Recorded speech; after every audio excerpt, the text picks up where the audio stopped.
Pemirsa, negara-negara anggota G20 memberikan testimoni sangat positif terhadap presidensi G20 Indonesia yang telah berlangsung hampir setahun ini. Para delegasi mengaku presidensi Indonesia memberikan kehangatan baru yang memperkuat ikatan dan komitmen G20 untuk berkolaborasi, mengatasi masalah dan tantangan ekonomi global. Diskusi panjang para Menteri Keuangan dan Gubernur Bank Sentral negara-negara anggota G20 dalam rangkaian Presidensi G20 Indonesia tahun ini resmi berakhir dalam pertemuan keempat di Washington DC, Amerika Serikat pada pekan kedua Oktober 2022. Gubernur Bank Indonesia Peri Warjio yang memimpin pertemuan bersama Menteri Keuangan Sri Mulyani menyatakan banyak kemajuan yang dicapai dalam pertemuan jalur keuangan G20 tahun ini. Antara lain, kesepahaman untuk memitigasi berbagai risiko yang mengganggu potensi perekonomian dunia dan koordinasi kebijakan fiskal dan moneter untuk mencegah pelemahan ekonomi dan lonjakan harga, terutama bahan pangan. On the financial sector, I already mentioned a number of significant progress. How regulation and supervisory action toward crypto asset.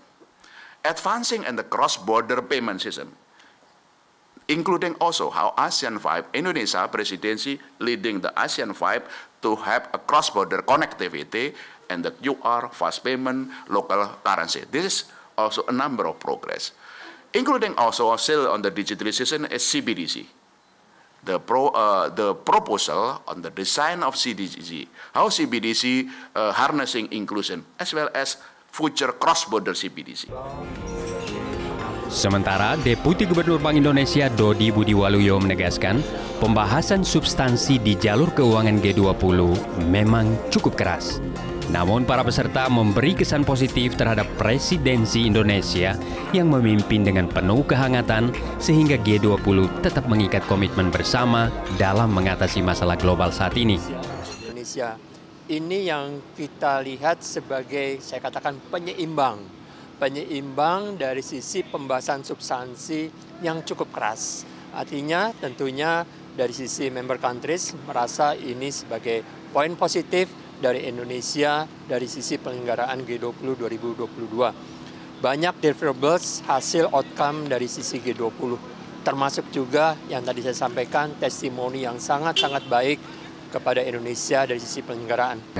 Meski ditutup tanpa komunike yang lebih mengikat akibat berbagai perbedaan dan situasi geopolitik yang tidak kondusif, pertemuan para petinggi keuangan dan moneter ini tetap menghasilkan beberapa kesepakatan. Antara lain, kelanjutan penguatan kerjasama kebijakan makro, mempertahankan stabilitas finansial dan keberlanjutan fiskal dalam jangka panjang, serta penyiapan bantalan untuk mengurangi resiko dan spillover effect. Dari Washington DC, Amerika Serikat, Adam Alamsyah, Metro TV.